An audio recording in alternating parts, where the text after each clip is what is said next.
The voice of the intellect is a soft one, but it does not rest until it has gained a hearing.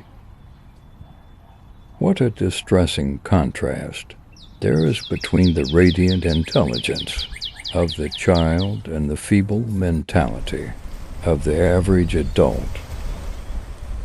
Most people do not really want freedom because freedom involves responsibility, and most people are frightened of responsibility. Religion is an illusion, and it derives its strength from the fact that it falls in with our instinctual desires. Just as a cautious businessman avoids investing all his capital in one concern, so wisdom would probably admonish us also not to anticipate all our happiness from one quarter alone. We are never so defenseless against suffering as when we love. The conscious mind may be compared to a fountain playing in the sun and falling back into the great subterranean pool of subconscious from which it rises. Civilized society is perpetually menaced with disintegration through this primary hostility of men towards one another. The great question that has never been answered, and which I have not yet been able to answer, despite my 30 years of research into the feminine soul, is what does a woman want? It is impossible to overlook the extent to which civilization is built upon a renunciation of instinct. I cannot think of any need in childhood as strong as the need for a father's protection. Men are strong so long as they represent a strong idea. They become powerless when they oppose it. America is the most grandiose experiment the world has seen, but I am afraid it is not going to be a success. If youth knew, if age could, the psychical, whatever its nature may be, is itself unconscious.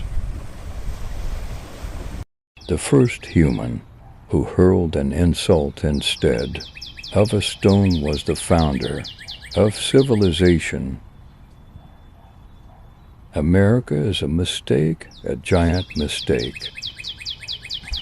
The act of birth is the first experience of anxiety, and thus the source and prototype of the affect of anxiety. Illusions commend themselves to us because they save us pain and allow us to enjoy pleasure instead. We must therefore accept it without complaint when they sometimes collide with a bit of reality against which they are dashed to pieces. Every normal person, in fact, is only normal on the average. His ego approximates to that of the psychotic in some part or other and to a greater or lesser extent.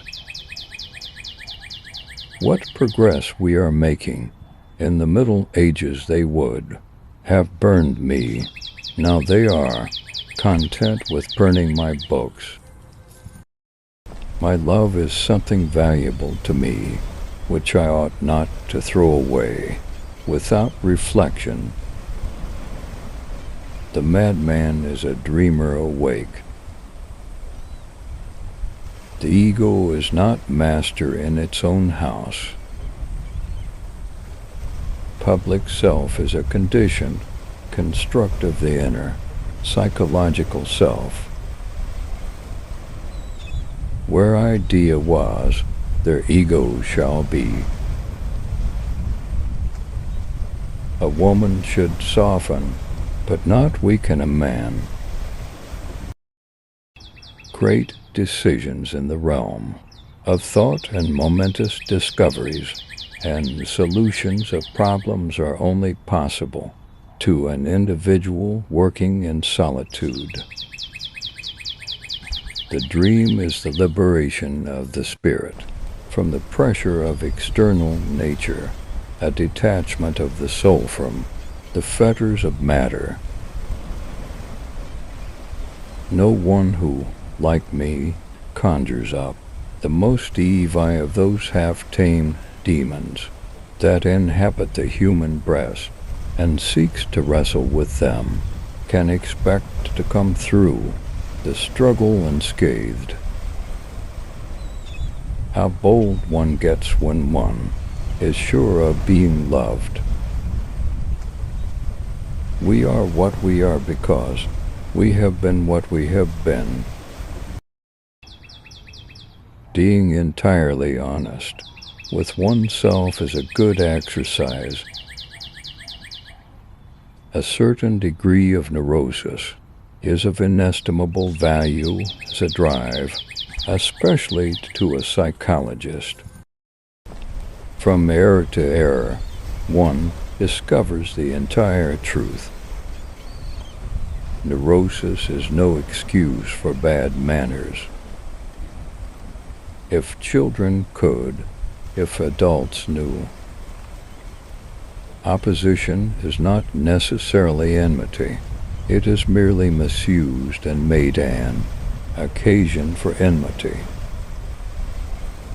Obviously, one must hold oneself responsible for the evil impulses of one's dreams. In what other way can one deal with them unless the content of the dream rightly understood is inspired by alien spirits? It is part of my own being.